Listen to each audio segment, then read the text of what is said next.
पहलगाम आतंकी हमले पर सनसनीखेज खुलासा हुआ है।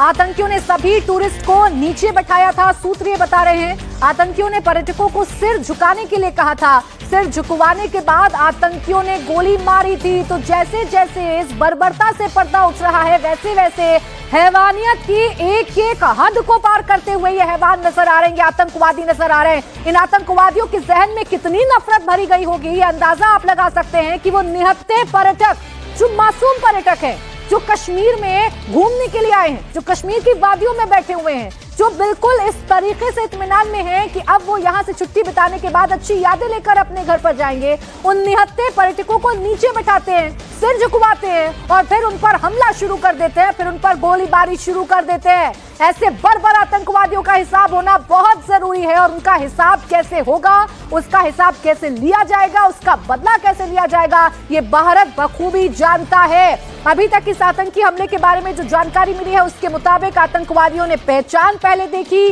कलमा पढ़वाया गया, अगर किसी ने अपनी पहचान को छिपाने की कोशिश की गई, पैंट उतरवाने तक की जानकारी सामने आ रही है। उसके बाद नीचे बिठाकर सिर झुकवाकर अपनी दहशत को कायम करने के लिए सब कुछ किया गया है। लेकिन आतंकी अपने इस मंसूबे में कामयाब हो नहीं पाएंगे।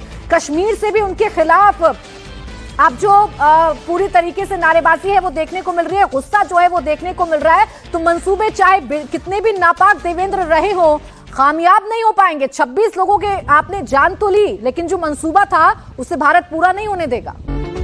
जम्मू कश्मीर के पहलगाम के पास मिनी स्विट्जरलैंड के नाम से मशहूर पर्यटन स्थल बैसरन में मंगलवार को हुए एक आतंकवादी हमले में करीब 26 लोगों की मौत हो गई। मृतकों में ज्यादातर पर्यटक शामिल हैं। 2019 में पुलवामा में हमले के बाद इस हमले को घाटी में सबसे बड़ा आतंकी हमला बताया जा रहा है।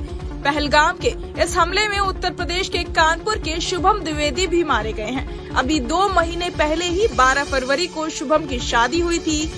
वो अपनी पत्नी के साथ कश्मीर घूमने गए थे। पत्नी ने परिवार को दुखद घटना की जानकारी दी।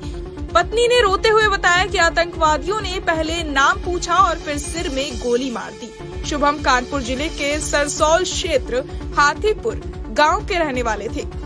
शुभम की मौत की खबर से उनके गांव हाथीपुर में मातम पसर गया है। शुभम द्विवेदी के चचेरे भाई ने दावा किया कि मैदान पर दिख रही लाश मेरे भाई शुभम द्विवेदी की है।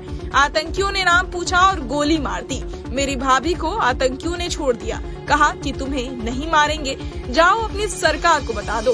पहलगाम आतंकी हमले में मारे गए कानपुर के शुभम द्विवेदी के चचेरे भाई बात करते हुए भावुक हो गए। उन्होंने कहा कि आतंकियों ने शुभम से कहा कि मुसलमान हो तो कलमा पढ़कर बताओ। वहीं जब जवाब सही नहीं मिला तो आतंकियों ने भैया के सिर पर गोली मार दी। वहीं जब भाभी ने कहा कि मुझे भी मार दो तो कायर आतंकियों ने भाभी के सिर पर बंदूक रखकर कहा कि तुम्हें नहीं मारेंगे, अपनी सरकार को बता देना कि हमने क्या किया है। चचेरे भाई ने कहा कि भाई और भाभी मैगी खा रहे थे कि तभी अचानक वर्दी में 2 लोग उनके पास आए और पूछा, क्या तुम मुसलमान हो? अगर हो तो कलमा पढ़कर सुनाओ।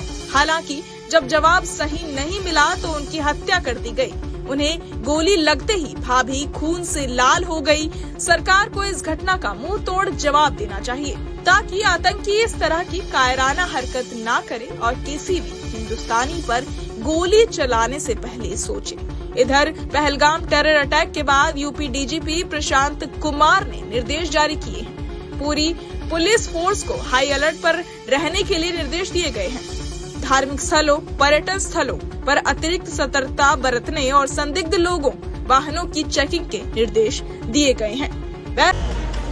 जम्मू कश्मीर के पहलगाम में बैसरन घाटी में 22 अप्रैल की शाम आतंकवादियों ने हमला किया, जिसमें 26 लोगों की मौत हो गई। मरने वालों में ज्यादातर टूरिस्ट थे, जिसमें ज्यादातर नए शादीशुदा कपल थे जो घूमने के लिए कश्मीर आए थे। कश्मीर में अपनी जान गंवाने वाले न्यू मैरिड कपल में एक शुभम द्विवेदी भी थे। शुभम की शादी कुछ महीने पहले ही हुई थी। वह अपनी पत्नी, ससुराल वाले और साली के साथ बैसरन घाटी, जिसे मिनी स्विट्जरलैंड भी कहा जाता है, आए थे। जब हथियारबंद आतंकवादियों ने खाने पीने की दुकान के आसपास घूम रहे पर्यटकों पर गोलीबारी शुरू कर दी। हमले में बाल बच्ची एक महिला ने बताया कि आतंकवादियों ने उनके पति से उनका नाम पूछा और जब पता चला कि वह मुस्लिम नहीं है तो उनके सिर में गोली मार दी। आतंकवादियों ने कुछ लोगों के कपड़े भी उतरवाकर उनके धर्म की पहचान की। इस्लाम सदमे में हैं, क्योंकि आप समझ सकती हैं कि जिसका इकलौता बेटा इस तरीके से गोली मार दी जाए, और वो भी उसकी पत्नी के सामने। जब पत्नी के सामने गोली मारी गई तो उससे बाकायदा उससे कहा गया, पहले उसका नाम पूछा गया, और नाम पूछने के बाद उससे कहा गया कि तुम कलमा पढ़ो, और उसके बाद उसके सर पर रिवॉल्वर रख के उसको गोली मार के उसकी हत्या कर दी गई। यहाँ पर लोग कहते हैं कि आतंक का कोई जाति धर्म नहीं होता, लेकिन यहाँ पर आतंक का जाति भी थी, धर्म भी था। और यहाँ पर परिवार के लोग हमारे साथ मौजूद हैं, उनसे बात कर लेते हैं, उनसे जानने की कोशिश करते हैं कि वो ये बताइए क्या हुआ था, कैसे पता चला। आप शुभम की चाची हैं। 2:30 बजे के करीब फ़ोन आया है हस्बैंड के पास कि ऐसे ऐसे वहाँ पे गोलीबारी हो गई। तो इन्होंने भैया को फ़ोन मिलाया तो भैया रो रहे थे और कुछ बताने की स्थिति में नहीं थे। उन्होंने कहा ऊपर गोलीबारी हुई है। फिर धीरे धीरे स्पष्ट हुआ कि बच्चे को गोली लग गई, हम लोगों को लगा साथ घायल होगा। ये कहा जा रहा है कि पहले शुभम से उसका नाम पूछा गया, उसको कलमा पढ़ने के लिए कहा गया, ये सही बात है? अब हमको तो नहीं पता। ये यहाँ पे देखिए परिवार के, और ये उनकी बुआ मौजूद है। ये बताइए क्या हुआ था और कैसे पता चला आप लोगों को? हम लोगों को दोपहर में हमारे भाई ने 2-2:30 बजे के लगभग फ़ोन आया था, तब हम लोगों को पता चला। अच्छा, ये देखिए लड़के के भाई यहाँ पर मौजूद है, उनसे बात करने की कोशिश करते हैं, वो बता पाएंगे कि क्या हुआ था। ये बताइए क्या हुआ था, क्या ये बात सामने आ रही है कि पहले उसका नाम पूछा गया, उसके बाद उसे कलमा पढ़ने के लिए कहा गया, ये सच है? क्या हुआ था वहाँ पे, क्या देखिए जो जानकारी भाभी ने मुझे बताई, उन्होंने बताया कि ये दोनों लोग वहाँ पर ऊपर बैठे मैगी खा रहे थे।